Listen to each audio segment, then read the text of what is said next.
Accounts पढ़ते वक्त सबसे बड़ी प्रॉब्लम क्या होती है कि वहां पर हम लोगों से कुछ मिस्टेक्स हो जाती है एंड उसके बाद वहां पर बैठकर हम लोग स्ट्रेस ले रहे होते हैं कि अब यहाँ पर हम लोगों को पूरा क्वेश्चन दोबारा करना पड़ेगा। So the good news is हमारी अकाउंटिंग के पास भी एक ऐसी इरेजर है जो हमारी मिस्टेक्स को करेक्ट कर सकती है एंड उस इरेजर का नाम है रेक्टिफिकेशन ऑफ एरर्स। ये हमारा एक ऐसा टूल है, एक ऐसा एलिमेंट है जो मेरी सभी मिस्टेक्स को इरेज कर देता है।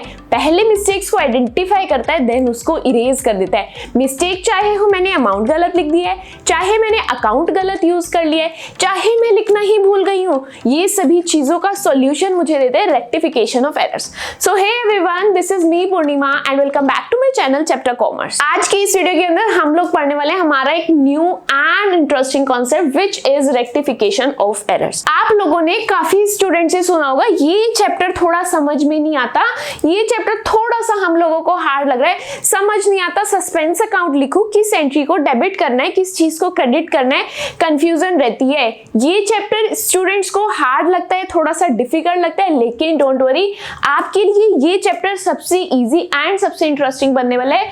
अपना कंसंट्रेशन मेरे साथ बना करके रखना, बाकी के चैप्टर्स की तरह इस चैप्टर को भी हम लोग इंटरेस्टिंग बना करके पढ़ने वाले हैं एंड ट्रस्ट मी, अगर क्वेश्चन की प्रैक्टिस आप लोग मेरे साथ साथ करेंगे, इस चैप्टर के अंदर हम काफी सारे क्वेश्चंस करने वाले हैं, so don't worry.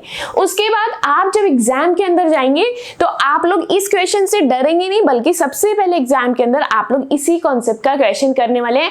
Even exam में बैठ करके अपने क्वेश्चन पेपर में ढूंढोगे कि रेक्टिफिकेशन ऑफ एरर्स का क्वेश्चन कहाँ है। इस कॉन्फिडेंस से कह रहे हैं, यानी कि ये चैप्टर आप लोगों को सच में इजी एंड सिंपल लगने वाला है। विदाउट एनी डिले स्टार्ट करते हैं हमारी वीडियो को एंड सबसे पहले यहाँ पर हम लोग कवर करेंगे हमारा थ्योरेटिकल पोर्शन। हम लोग यहाँ पर हमारा बेस बनाना स्टार्ट करेंगे। क्या मतलब है रेक्टिफिकेशन ऑफ एरर्स का? एरर से मतलब मिस्टेक्स है, मिस्टेक से तो क्या क्या मिस्टेक्स मुझसे हो सकती है विद एग्जाम्पल यहाँ पर हम लोग समझने वाले हैं। जल्दी से नोटबुक पेन ले आओ, कोई इंपॉर्टेंट चीज है अपने स्टार मार्क किए हुए पॉइंट्स को यहाँ पर लिख लेना ताकि एग्जाम टाइम पे आप लोगों को थोड़ा सा इजी हो सके। क्लियर है बात?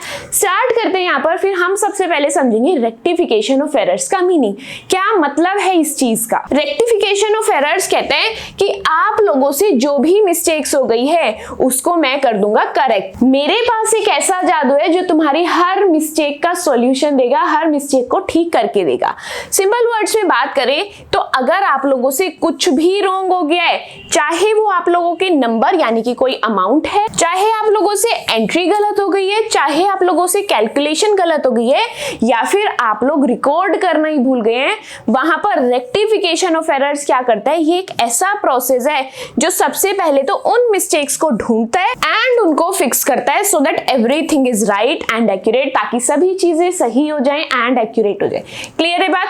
यानी कि यहाँ पर रेक्टिफिकेशन ऑफ एरर्स आपकी मिस्टेक्स को करेक्ट करता है। उसके बाद यहाँ पर बोला है चाहे आपसे कोई भी मिस्टेक हुई है, आपने अमाउंट गलत लिख दी है, एंट्री गलत लिख दी है, कैलकुलेशन गलत कर दी है, या फिर आप रिकॉर्ड ही करना भूल गए हैं, वहां पर आप लोगों को एक टूल मिलेगा रेक्टिफिकेशन ऑफ एरर्स जो आपकी सभी मिस्टेक्स को सबसे पहले ढूंढेगा, फाइंड आउट करेगा एंड उस मिस्टेक्स को वो करेक्ट करेगा। इस प्रोसेस को कहते हैं रेक्टिफिकेशन ऑफ एरर्स। क्यों ये काम करते हैं? ताकि सभी चीजें एक्यूरेट हो जाए, सभी चीजें बिल्कुल ठीक ठाक चलती रहे। मीनिंग क्लियर हुआ? सिंपल है या नहीं? आगे बढ़ते हैं। अब उसके बाद माइंड के अंदर क्वेश्चन आएगा, मुझसे मिस्टेक्स होने वाली हैं, कौन कौन सी मिस्टेक्स होंगी? क्या यहाँ पर कोई टेक्निकल टर्म यूज नहीं करेंगे? क्या यहाँ पर भी हम ऐसे बोलेंगे अरे मैं लिखना भूल गया? क्या हम लोग यहाँ पर ऐसे बोलने वाले हैं? बिल्कुल नहीं। वहां पर हम लोग यूज करेंगे कुछ टर्म्स का, यानी कि there are 4 categories of my errors. मुझसे 4 तरह की मिस्टेक्स हो सकती हैं while recording या फिर posting any entry in my accounts।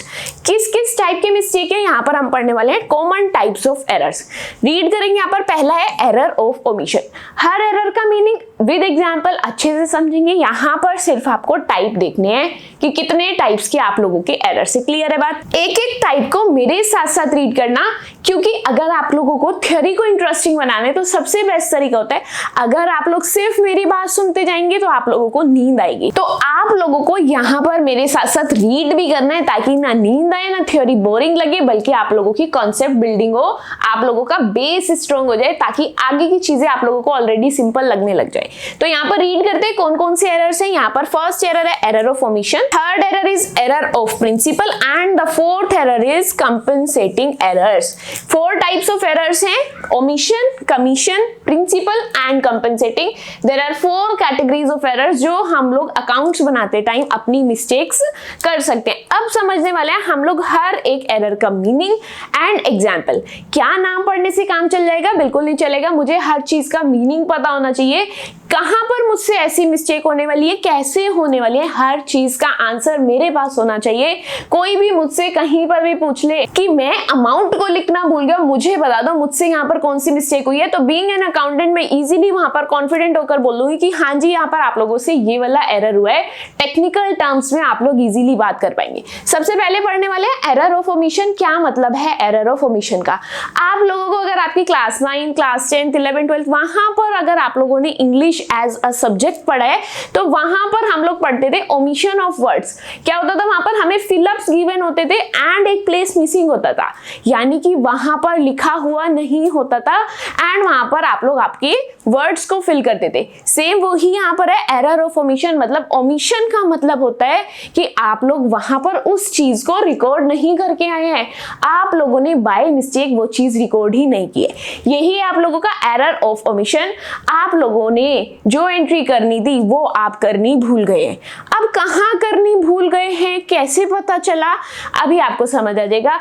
आप क्या करते हैं? सबसे पहले जर्नल बनाते हैं। हो सकता है आपने जर्नल के अंदर एंट्री ही नहीं की, तो वो भी आपका एरर ऑफ ओमिशन है।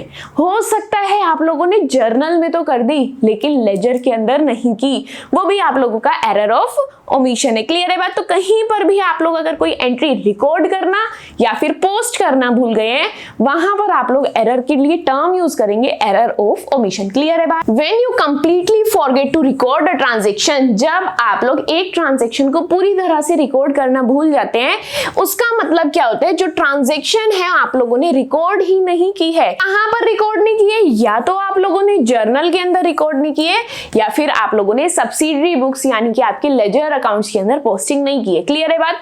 क्या है एरर ऑफ ओमिशन का मीनिंग? यानी कि आप लोग पूरी एंट्री को करना भूल गए हैं एंड उसका मतलब क्या हुआ कि आप लोगों ने उस एंट्री को रिकॉर्ड ही नहीं किया।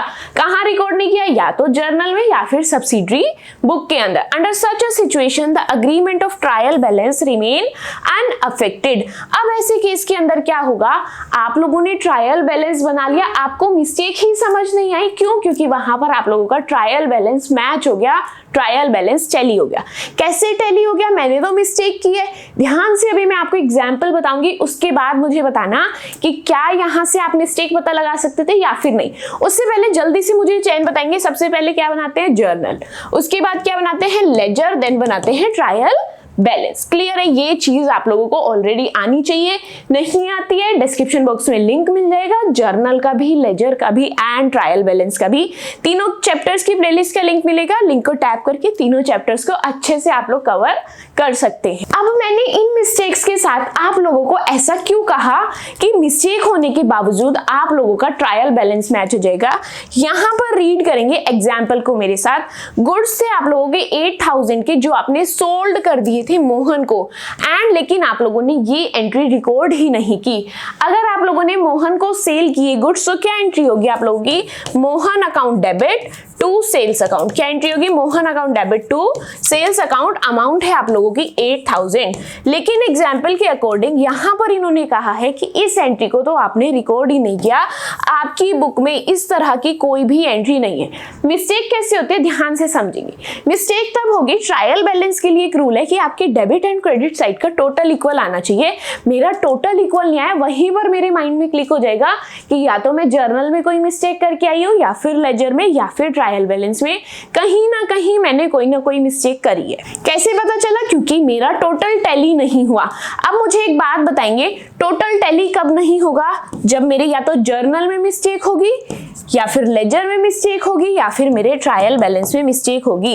अब मुझे एक बात आप लोग बताएंगे, अगर ये एंट्री मेरे जर्नल के अंदर ही नहीं है, उसके बाद जर्नल के अंदर नहीं है तो लेजर के अंदर भी नहीं होगी एंड इसी वजह से ट्रायल बैलेंस के अंदर भी नहीं होगी।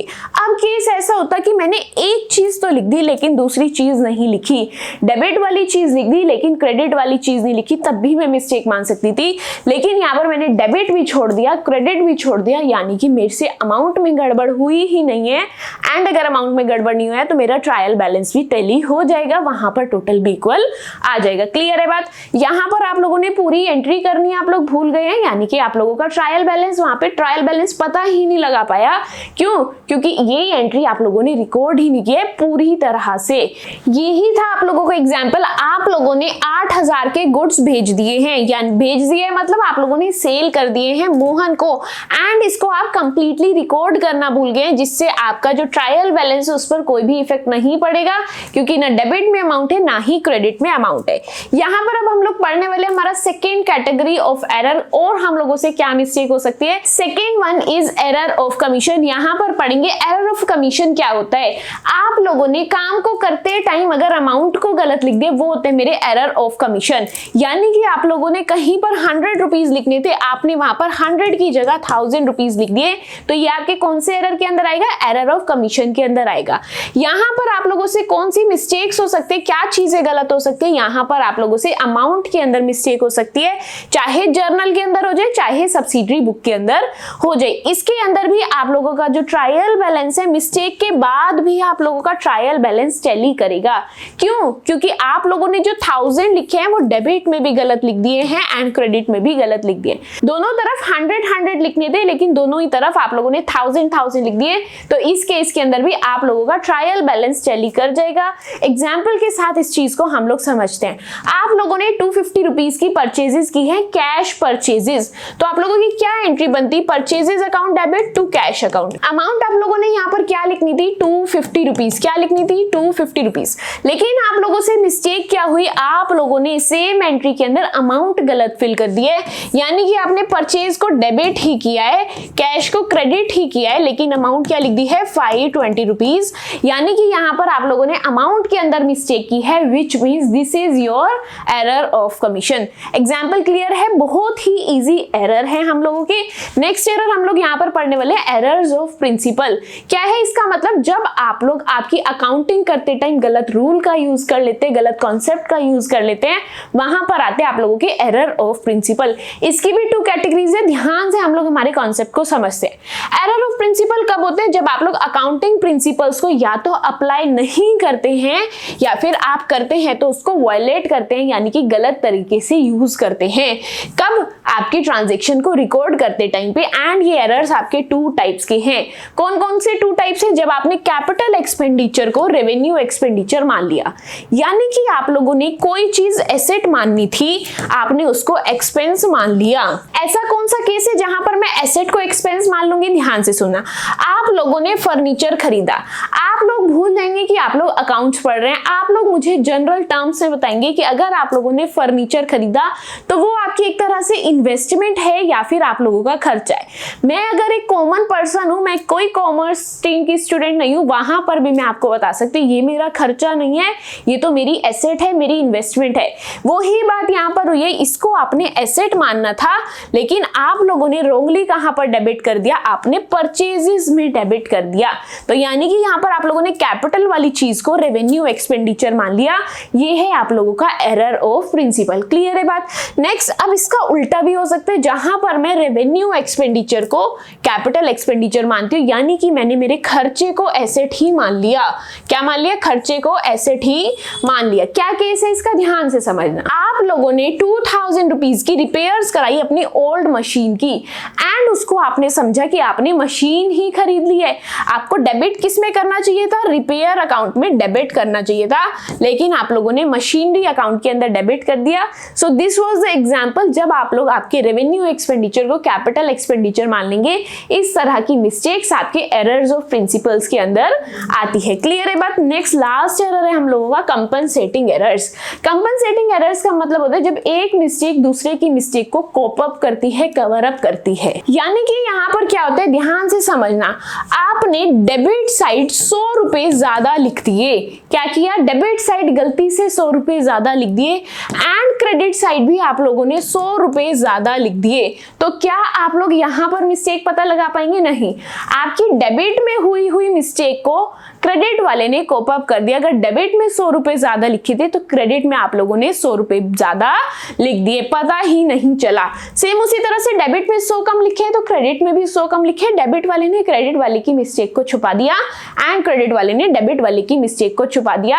जब अल्टीमेटली इफेक्ट आप लोगों का नील रह जाए तो आपका वहां पर होता है कंपनसेटिंग एरर्स। इसका और क्या एग्जांपल होता है, ध्यान से समझना। आप लोगों की 2 ट्रांजैक्शन है, कितनी ट्रांजैक्शन है, 2 अलग अलग ट्रांजैक्शन है। एक ट्रांजैक्शन के अंदर आप लोगों ने डेबिट में 1000 रुपीज ज्यादा लिख रखे हैं एंड सेकेंड नंबर वाली ट्रांजैक्शन के अंदर आप लोगों ने 1000 रुपीज कम लिख रखे हैं। तो अब यहाँ पर अल्टीमेट इफेक्ट क्या होगा, डेबिट भी 1000 ज्यादा है एंड यहाँ डेबिट 1000 से कम है, तो क्या आपका अल्टीमेट इफेक्ट नील होगा? Your answer should be yes. तो ये भी आप लोगों का कंपनसेटिंग एरर्स का एग्जांपल है। क्लियर है बात, अच्छे से समझ आ गई? एग्जांपल रीड करेंगे। राम के अकाउंट को आपने डेबिट किया है 400 से, करना कितने से था, 500 से। आपने राम को डेबिट किया है, यहां पर इरेज करके अच्छे से अपने एग्जाम्पल को समझते हैं। क्या है मेरा एग्जाम्पल, ध्यान से सुन। आप लोगों ने राम को डेबिट कर दिया 400 से, करना कितने से था, 500 से। यानी कि अल्टीमेट इफेक्ट क्या है, 100 रुपीज आपने कम लिखे हैं। कहां पर, डेबिट साइड में। आगे बढ़ते हैं। आपका एक श्याम अकाउंट है जिसको आपने क्रेडिट कर दिया है। क्रेडिट कितने से किया है, 600 से। करना कितने से था आप लोगों ने क्रेडिट, 700 से। तो यहां पर क्या है, यहां पर आपका फिर 100 का डिफरेंस है एंड यहां पर 100 रुपीज आप लोगों ने कम लिखे। आपने यहां पर डेबिट में भी 100 कम लिख दिए, क्रेडिट में भी 100 कम लिख दिए। क्या आपका अल्टीमेट इफेक्ट सेम होगा? Your answer should be yes. तो ये ही है आप लोगों के कंपनसेटिंग एरर्स। इसी के साथ हम लोगों ने हमारे सभी कैटेगरीज ऑफ एरर्स अच्छे से पढ़ लिए हैं। देयर आर 4 कैटेगरीज, कौन कौन सी, error of omission, error of commission, error of principle and my compensating errors. जल्दी से क्विक रिवीजन करते हैं। एरर ऑफ ओमिशन के अंदर क्या होता है, जहां पर आप आपकी पूरी कंप्लीट एंट्री को करना, रिकॉर्ड करना भूल जाते हैं, वो होते हैं आपके एरर ऑफ ओमिशन। नेक्स्ट है आप लोगों के एरर ऑफ कमीशन, जहां पर आप लोगों से अमाउंट के अंदर मिस्टेक हो जाए डेबिट एंड क्रेडिट साइड में, वो होते हैं आप लोगों के एरर ऑफ कमीशन। नेक्स्ट है एरर ऑफ प्रिंसिपल, जहां पर आप लोग रूल गलत अप्लाई कर लेते हैं, कैपिटल एक्सपेंडिचर को रेवेन्यू एक्सपेंडिचर मान लेते हैं, रेवेन्यू एक्सपेंडिचर को कैपिटल एक्सपेंडिचर मान लेते हैं, वो होते हैं मेरे error of principle. Next last error मेरे कौन से होते हैं, कंपनसेटिंग एरर्स, जो एक की गलती को दूसरी वाली गलती छुपा देती है, वो होते हैं मेरे कंपनसेटिंग एरर्स। अब माइंड के अंदर क्वेश्चन आएगा कि मैं सब चीजें पढ़ लूंगी कि मैं मिस्टेक ठीक कर सकती हूँ, मुझसे मिस्टेक्स कौन कौन सी हो सकती है, हर बात समझ आ गई, लेकिन मुझे कहाँ, कौन से लेवल पर, कौन से स्टेप पर आकर पता चलेगा कि मुझसे मिस्टेक हो गई है। सो देयर आर 3 स्टेजेस जहां पर आप लोगों को पता चलेगा कि आप लोगों से मिस्टेक हुई है। एक ट्रायल बैलेंस बनाने से पहले, एक ट्रायल बैलेंस को बनाने के बाद एंड एक फाइनल अकाउंट्स बनाने के बाद। 3 ही स्टेजेस है जहां पर आप लोग आपकी गलती को ढूंढ पाएंगे। तो अगर ट्रायल बैलेंस बनाने से पहले आपको पता चल गया कि आपसे मिस्टेक हुई है, तो वो तो बहुत इजी है, आप चुपचाप जर्नल एंड लेजर के पास जाएंगे एंड वहां पर अपनी मिस्टेक को ठीक करेंगे। नेक्स्ट स्टेज क्या है, यहां पर आपने ट्रायल बैलेंस बना लिया, उसके बाद पता चला कि आपसे मिस्टेक हो गई है, वहां पर आप क्या करेंगे, आपको एक सस्पेंस अकाउंट खोलना पड़ेगा। सस्पेंस अकाउंट मतलब एक ऐसा अकाउंट जहां पर आप लोग एक रैंडम, जो भी आपका डिफरेंस आ रहा है, उस अमाउंट को आप लोग वहां पर फिल कर देंगे एंड वो उस अकाउंट के अंदर तब तक अमाउंट रहेगी जब तक कि आप आपकी गलती को ढूंढ नहीं लेते एंड उस गलती को ढूंढ के आप ठीक नहीं कर लेते, तब तक वो अमाउंट आपकी सस्पेंस अकाउंट के अंदर पड़ी रहेगी। तो वो करना है आपको, जब आपकी मिस्टेक पता चलती है ट्रायल बैलेंस बनने के बाद, तो आपको एक सस्पेंस अकाउंट खोलना है। डिफरेंस उसके अंदर लिखना है, कब तक, जब तक आप लोगों ने उसकी रेक्टिफाइंग जर्नल एंट्रीज नहीं कर दी।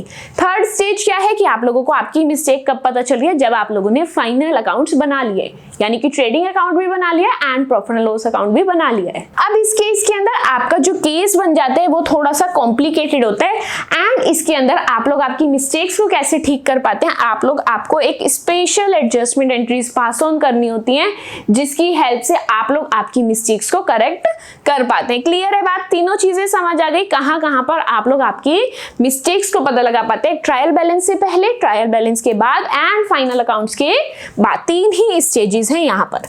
नेक्स्ट आगे बढ़ते हैं और उसके बाद हमें पढ़ना है कि मिस्टेक्स अगर पता चल गई हैं तो मिस्टेक्स कितने तरह से हो सकती हैं, ध्यान से सुनना, यहाँ पर बहुत छोटा सा कॉन्सेप्ट है। आपकी जो मिस्टेक होगी, हम लोग साइड के अकॉर्डिंग पढ़ रहे हैं, या तो मेरे टू साइड एरर्स होंगे, यानी कि डेबिट में भी मिस्टेक हुई है एंड क्रेडिट में भी मिस्टेक हुई है। एंड सेकंड एरर कौन से है? वन साइडेड एरर, जहां पर या तो डेबिट में मिस्टेक हुई है या फिर क्रेडिट में, दोनों में से एक ही साइड में मिस्टेक हुई है। क्लियर है बात? यहाँ पर वर्ड से भी समझ आएगा, टू साइडेड एरर मतलब दोनों ही साइड में एरर हुई है, डेबिट में भी एंड क्रेडिट में भी। एंड यहाँ पर वन साइडेड एरर लिखा है, यानी कि एक ही जगह पर मिस्टेक हुई है, चाहे डेबिट को मान लो चाहे क्रेडिट को मान लो। क्लियर है बात? ये है आपके टू कैटेगरीज ऑफ एरर्स। अब इसके अंदर जहां पर आपके दोनों ही साइड मिस्टेक हुई है, वहां पर आपका ट्रायल बैलेंस टैली कर जाएगा। एंड जहां पर आपके एक ही साइड में, चाहे डेबिट साइड है चाहे क्रेडिट साइड है, एक ही साइड मिस्टेक हुई है, वहां पर आपका ट्रायल बैलेंस टैली नहीं करेगा।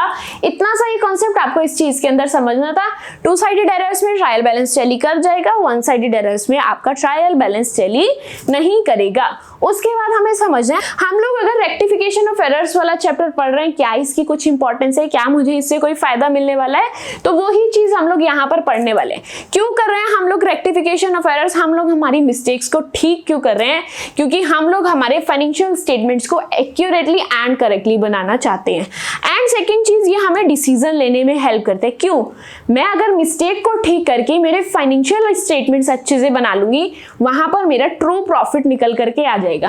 एंड उस ट्रू प्रॉफिट के बेस पर ही मेरे ओनर्स, मेरे इन्वेस्टर्स, मेरे टैक्स अथॉरिटीज उसके बेस पर ही डिसीजंस ले पाती है। नेक्स्ट क्या है, यहाँ पर आप लोग आपके ट्रायल बैलेंस को इक्वल बनाना चाहते हैं, यानी कि एक्यूरेट बनाना चाहते हैं। एंड आप लोग मल्टीपल मिस्टेक्स ना हो जाए, इन मिस्टेक से आप लोग बचना चाहते हैं। तो यही सभी इंपॉर्टेंस है आप लोगों के रेक्टिफिकेशंस ऑफ एरर्स को पढ़ने की एंड उसको करने की। क्लियर है सभी इंपॉर्टेंस? बहुत इजी था, बहुत ही सिंपल एंड इंटरेस्टिंग चैप्टर बनने वाला है ये आप लोगों को। इसी के साथ हम लोगों ने रेक्टिफिकेशन ऑफ एरर्स का थ्योरेटिकल पोर्शन यहाँ पर हम लोगों ने अपना बेस फ्रेम कर लिया, जहां पर हम लोगों को बेसिक चीजों का मीनिंग एंड उसकी इंपॉर्टेंस समझ में आ चुकी है। अब नेक्स्ट वीडियो से हम लोग क्या स्टार्ट करने वाला है, हम लोग स्टार्ट करेंगे हमारा प्रैक्टिकल पोर्शन।